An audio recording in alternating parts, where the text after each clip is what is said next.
Welcome to the Restitutor Orbis channel, and today we'll be looking at the Best of America, an old world showcase.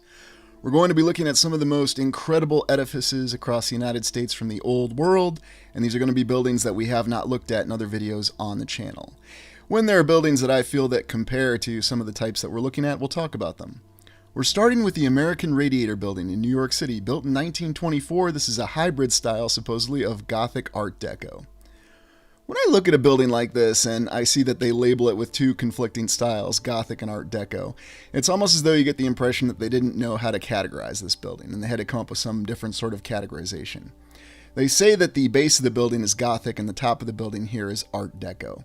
Why would anybody in 1924 want to build a hybrid building? Now, just bear with me here because we're going to do some camera trickery here just to look at the top of the building. I want you to be able to see some of the details that we witness with this window, the portal windows, some of the shapes that we have of the structure on top of this building. Is this really something that you see as one particular style, or does this building look like it's its own unique style? I don't even know if you could categorize this building as Art Deco or Gothic. I think they were struggling in how to categorize it, and that's the reason why they went with this bizarre amalgamation of names and styles. Because really you don't see buildings that are quite like this, and this is the beautiful top of it. And you see it with all these windows, and it's strange because these windows look like they're almost block windows. Yet, looking towards the base of the building, we see the usual beautiful statues, and then look at the railing there as well. So why would there be such a struggle in terms of what to categorize the so-called American Radiator building, built in 1924, as? Art Deco was a new style at the time, and you'd think that with all these architects who were just going off of existing styles, they would want to showcase a beautiful Art Deco standalone building in New York City. No, let's combine it with Gothic style because that's going to be a lot easier. Look at the beauty here on the top of this building. And these are the kind of details that you see that we're told they were easy to do in the 1920s, and yet we just don't opt to do them now because they're difficult. It's very hard. One of the reasons I think this is one of the most beautiful buildings, though, is because there's not really any other building that's quite like it. And I think that's why they went with this bizarre amalgamation of styles when they were trying to describe this building.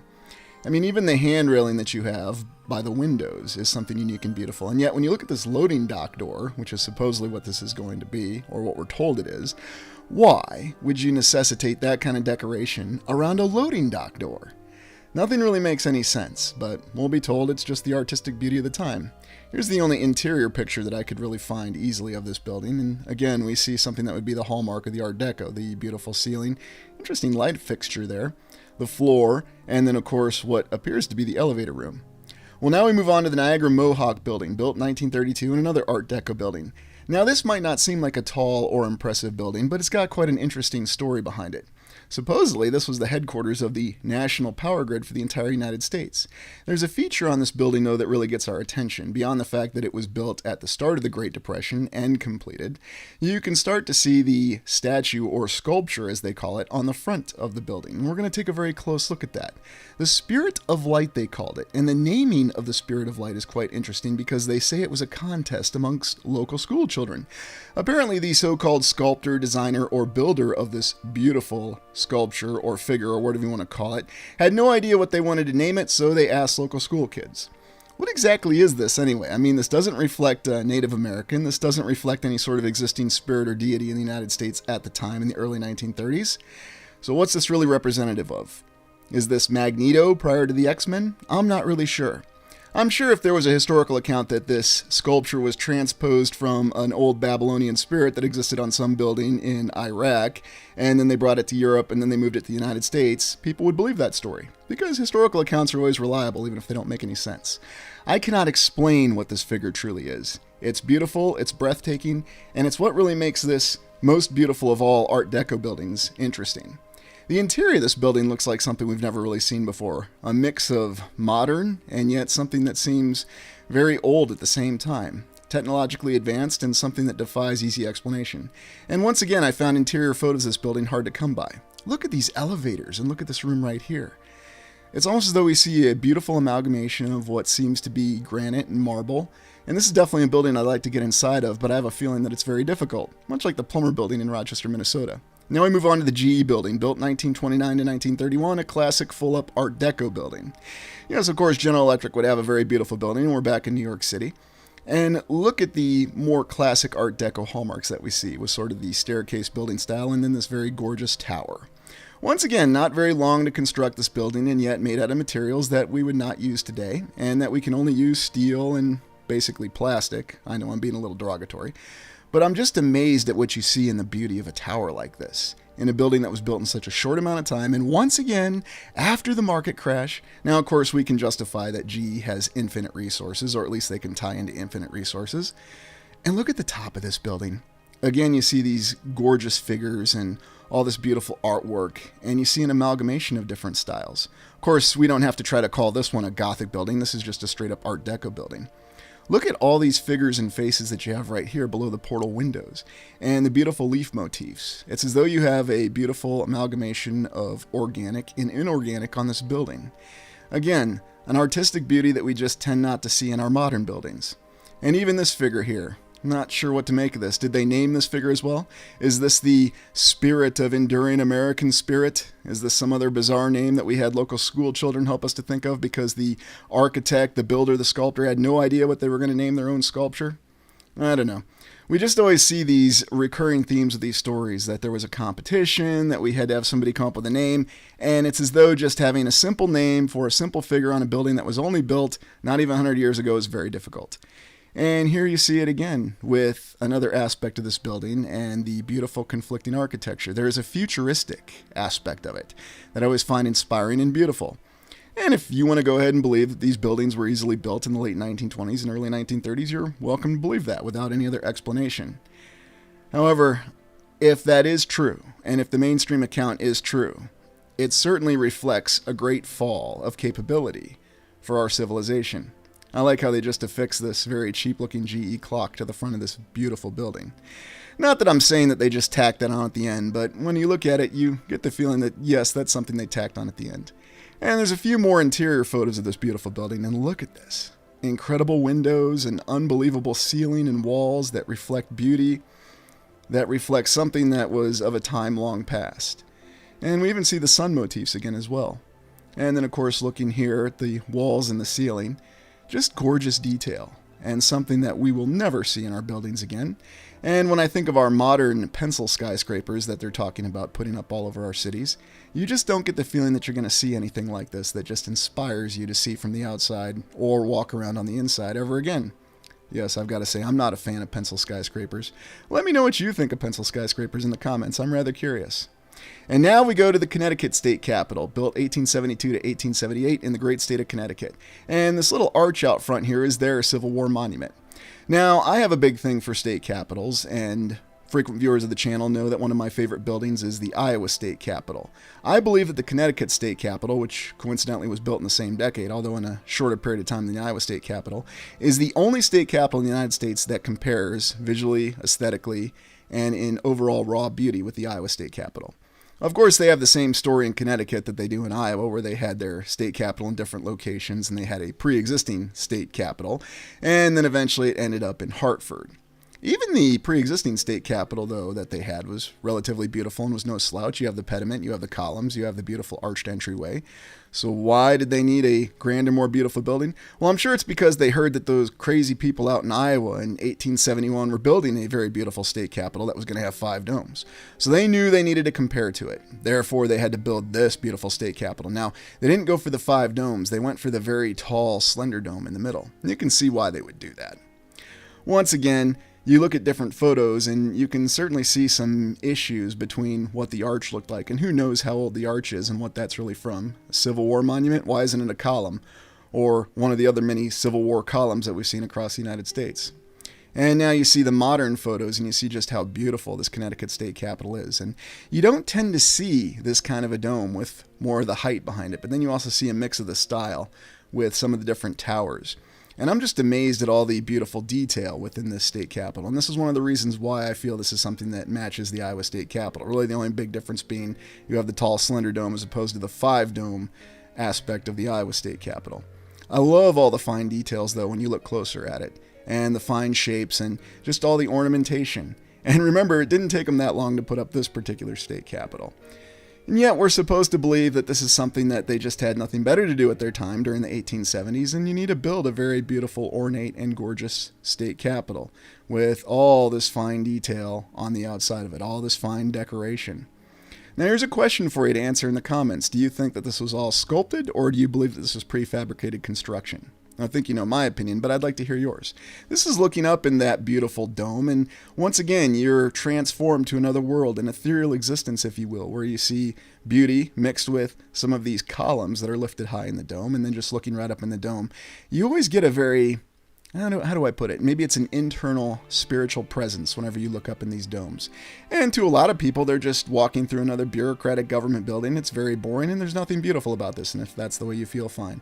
But when you look at this gallery here in the Connecticut State Capitol, and you see the scaling behind these columns, as it seems as though producing columns of any scale that could serve any function in building back then was no issue.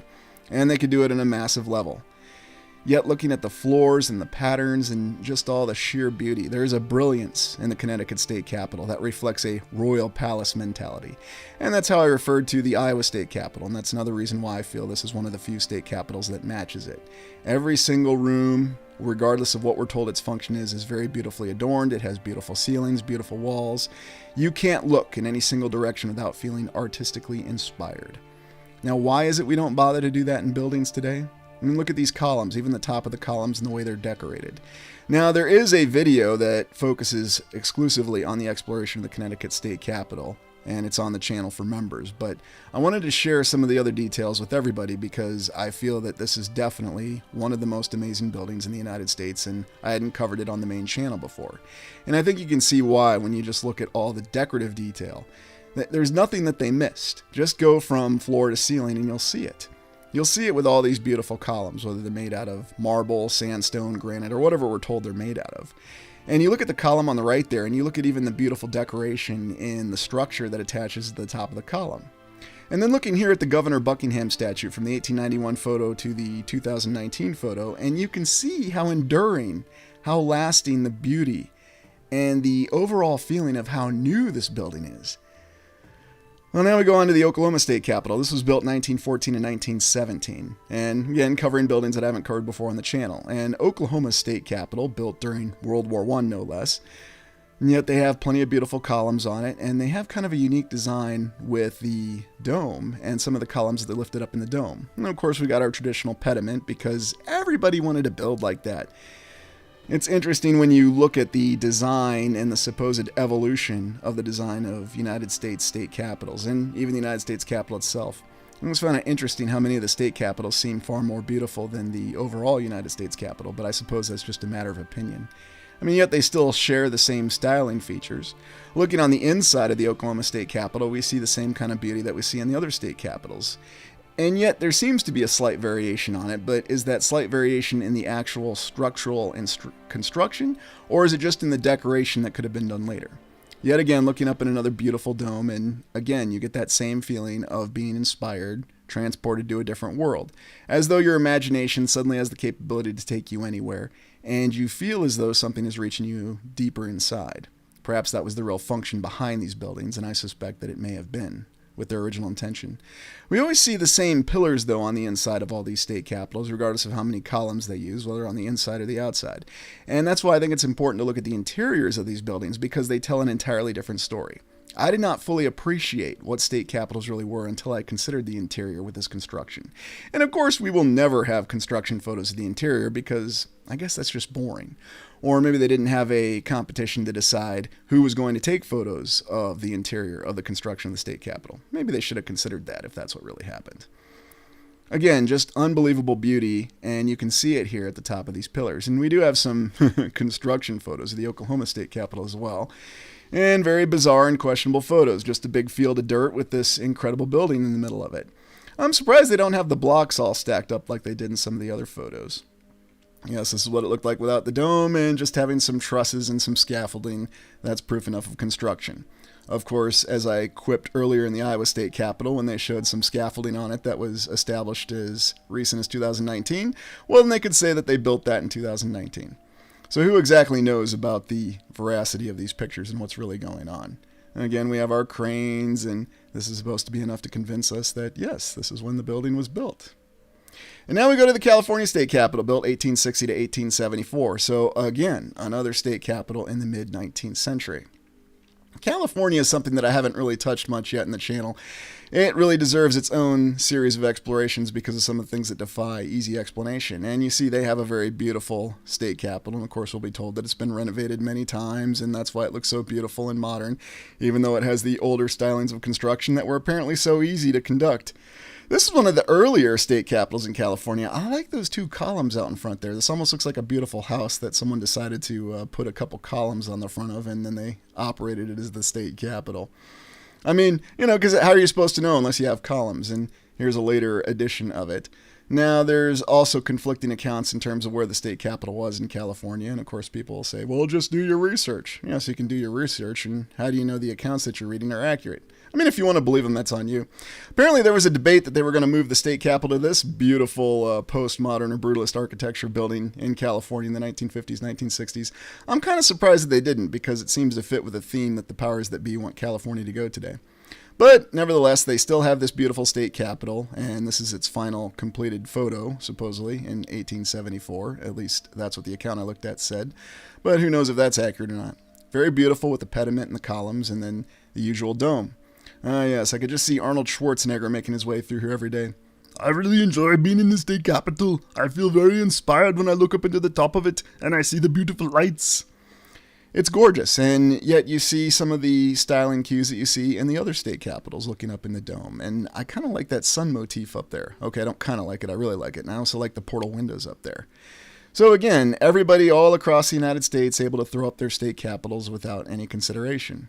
And then, of course, here in your legislative assembly room, or if they wanted to consider it a judicial room, or whatever they want to call it, and you see all the columns and the beautiful ceiling all across it.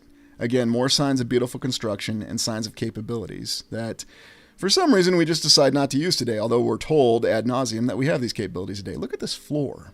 I always love the checkerboarding on this floor, but then you go up to the walls, and again, you see the same pillars with just unbelievable, unmatched beauty. I think it's just the fact that there's decoration on the floor. I haven't been to the California State Capitol, but I wonder if they have easy access to the bathrooms, because I just found it interesting that in the Iowa State Capitol, the bathrooms always seemed like they were an afterthought. And here's some of our very convincing construction photos, as you can see.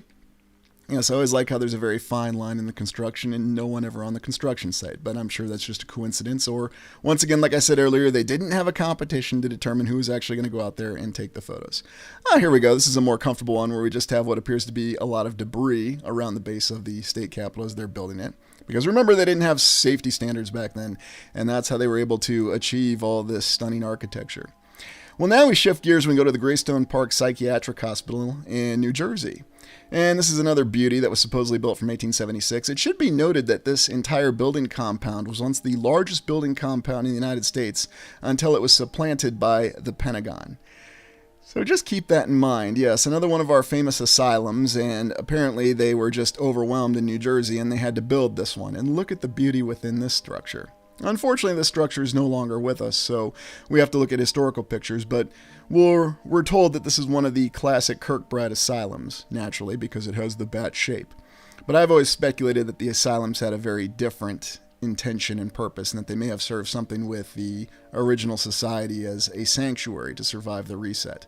Or maybe they had some different purpose entirely. Let me know what you think in the comments. Again, we see all these beautiful buildings on this entire campus, and it's not just the main building, it's also all these subsidiary buildings. And look at that, this is an asylum. Why do you need a tower like that? Why do you need a pediment? Why do you need the columns? If this is supposedly built purposely for people who are struggling with mental illness, why would you have multiple floors?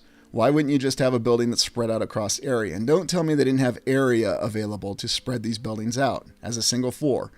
And you can see how the tower originally looked in the older photo on the left. No, it's not the best photo compared to the photo on the right. It just shows the subtle changes. And unfortunately, this asylum, while it's not operated as an asylum, which is a good thing, the beauty in the building was destroyed. And this photo does give you an idea in terms of how solid some of this construction is. And you really see that it's full masonry construction. Now, we're always told that there's bricks mixed in, but it's kind of hard to tell. And I wonder how difficult and how challenging it was for them to really tear this building down. But just a real tragedy that it's not with us anymore. And, we wonder what we lose when these buildings are destroyed.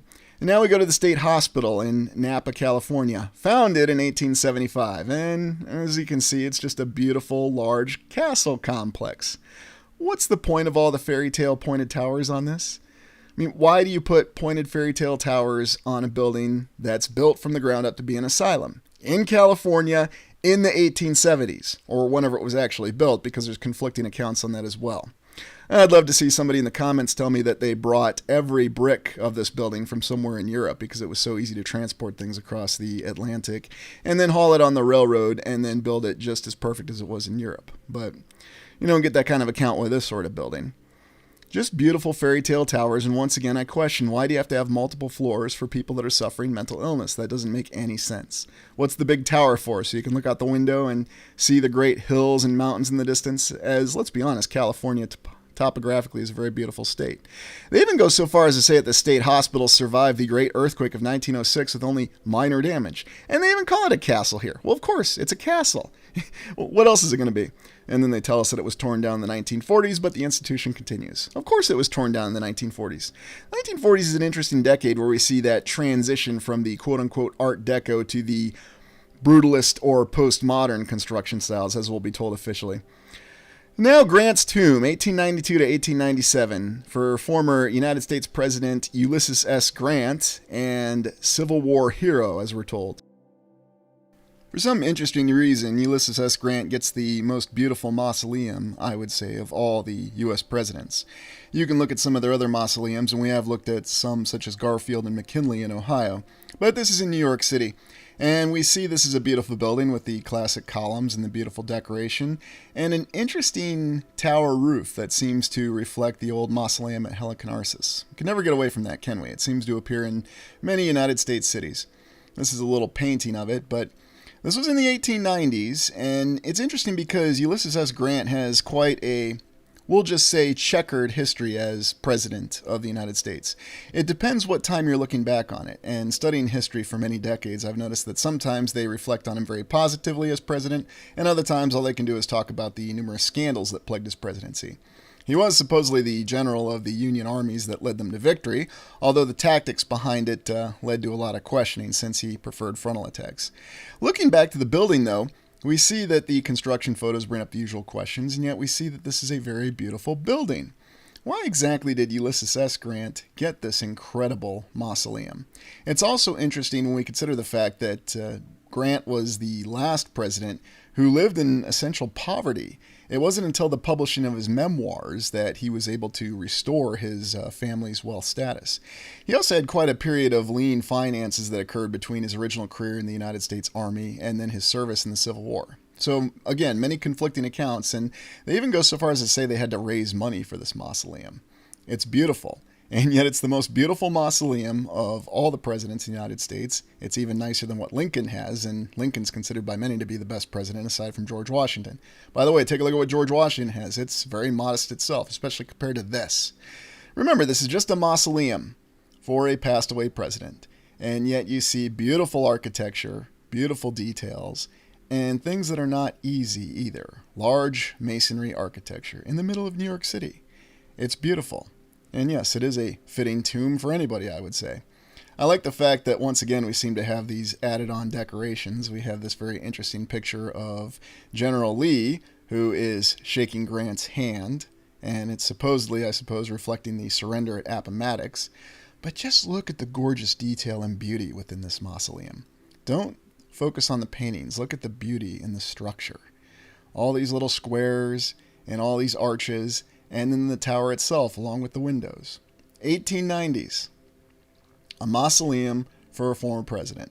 Now, if we take our historical account at face value, I'm not arguing that somebody of Grant's renown doesn't deserve this. But why doesn't Lincoln have something nicer? Here's a close-up of the little painting that they did. And you can see how idealized this is. Of course, they always reflect on the fact that during that surrender, Robert E. Lee was very immaculately dressed and Grant was very modestly dressed. So again, something else that plays into that. Again, just the details, though, in this mausoleum with all of these levels to it and all the different construction that went into it. There are aspects of it that are unique, and yet there are aspects of construction that we see that are reflected in many other buildings. This was the original tomb that they put Grant in prior to building this amazing, beautiful mausoleum, or so we're told. I like how they have a United States soldier who appears to be from a different time. It goes along with that interesting movement that we're told happened in the United States in the 1890s with this intense desire to recognize the Civil War. Here's a painted picture or artistic rendering of Grant's tomb next to Rockefeller Church. Although technically this is called Riverside Church, but I guess they called it Rockefeller Church in this one because supposedly the Rockefellers gave the money to it. And now we'll look at the Riverside Church, 1927 to 1930, in Neo-Gothic. You know, when I look at this tower, I'm reminded of the Cathedral of Learning in Pittsburgh. Now, why would I be reminded of that? Beautiful church with an incredible tower, and supposedly it has one of the largest bell sets in the world, although I haven't been there in person to verify it. But regardless, you see what a beautiful and gorgeous church this is.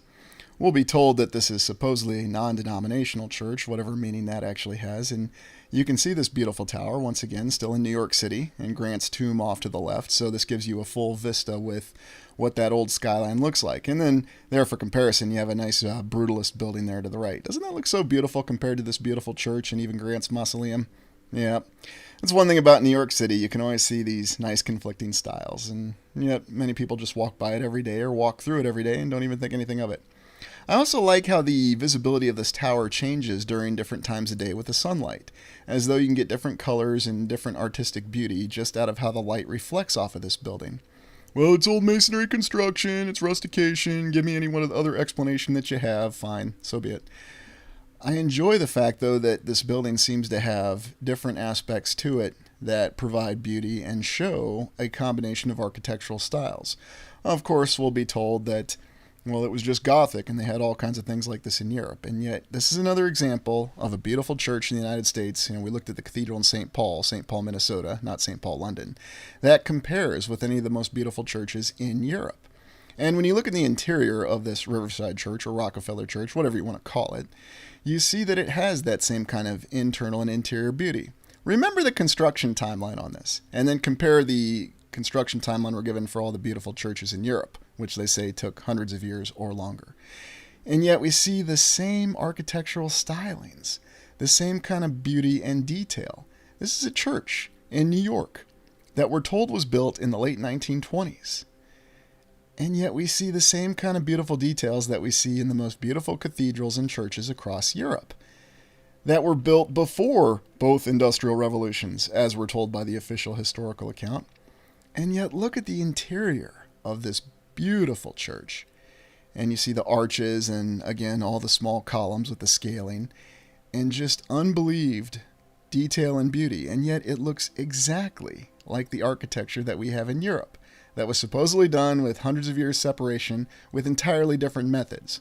Or do you want to suggest in the comments that this was built using those old sculpture methods and that people worked really, really hard because the Rockefellers could provide infinite amounts of money, and when you have infinite amounts of money, miracles can happen. Literal miracles. Or maybe if they just explain it with a divine act. I've said that in other videos. I would actually find that more believable than some of the explanations that were given. It didn't take too long to build this church, and we could do it because, we've been through both the first and second industrial revolutions, and you have amazing technology. We just don't use it now, though, because we're not particularly inclined. Or as some people like to say, people just worked harder back then. Yes, that's the explanation for everything. I love these figures here. And again, this looks exactly like we see in many of the churches in Europe. And I thought that churches would be a great way to end the video because oftentimes people think the most beautiful churches are in Europe. And there are very beautiful churches in Europe.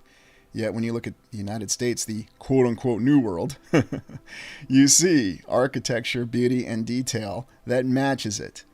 That was built in a completely different time frame. And last but not least, the Washington National Cathedral. Built 1907 to 1990 or so, we're told, continuously. It looks like some famous cathedral I recall seeing in Europe. Which one? Oh, one that was on fire recently but managed to survive? No, I'm not saying it looks like the cathedral in Notre Dame, which was built many hundreds of years before this one. But yeah, it does kind of bear resemblance to it, doesn't it? I don't know. What do you think in the comments? And here you see the same beauty and detail. Now, why did this one take so much longer to build than the church that we just looked at? Well, we'll be told that they had many different additions to it, that there were different aspects to it, but why the difference in all these timelines, and why the vast disparity? Before, after, during? What does this really tell you about timelines? This is a gorgeous cathedral.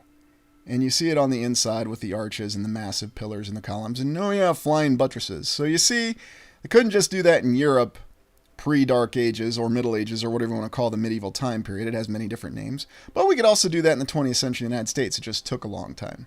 Supposedly the construction of this cathedral was officially finished when President George H.W. Bush was present when they placed the final tip piece on it in 1990.